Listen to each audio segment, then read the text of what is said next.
Back. I'm Camilo Gutierrez, and I'm with Deskaheh Bomberry, pitching coach at Sacramento City College. He's been there for, I want to say 20, but it seems like 20. 18. It seems like 20, but it's 18. It seems like longer than that.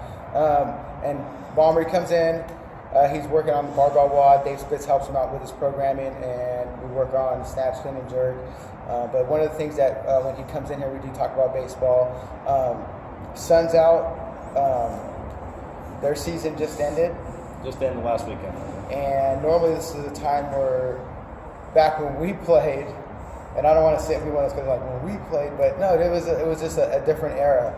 And I'm just saying because that's what comes to mind when the sun's out. Boom, it's usually 3 games or 2 games on Saturday, 1 game on Sunday. American Legion baseball, you'll see like all 3 or maybe sometimes 4 fields full of just all these junior college guys.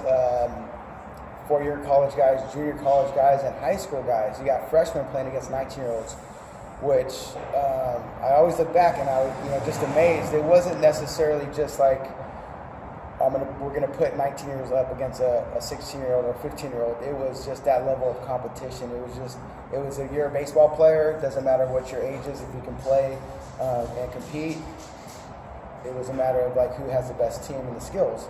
So I'm here today to talk to Bomber about skills that a pitcher could do today. Say if he's an average pitcher, he's 15, 16 years old, and he wants to be a pitcher, what are your suggestions on becoming better?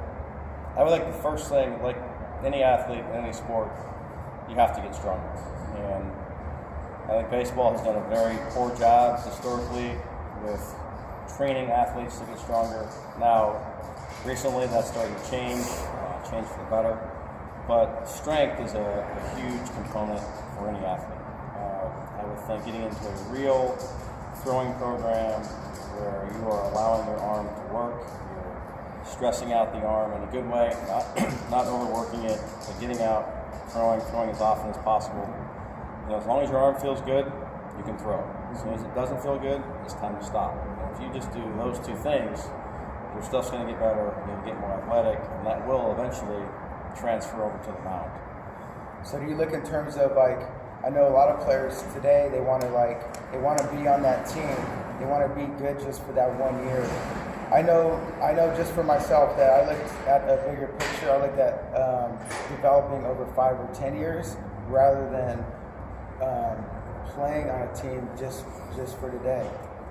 Granted, we played balls out like your last game, but like the development, like what's the mindset now in terms of like players that want to just be good today, and then they got to look at next year, and then some of the tools are not there.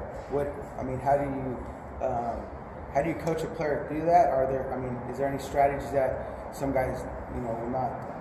Well, I think the key is getting the player to identify a long-term goal. Mm-hmm. Write it down, make it known, tell people, and then hold them to it. Just explain, all right, this is what you want.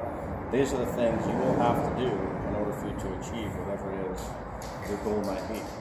And if you have that in front of you, there's always some motivation, right? And if you get to the point where it really is what you want more than anything else in the world, all the other decisions get really easy to make.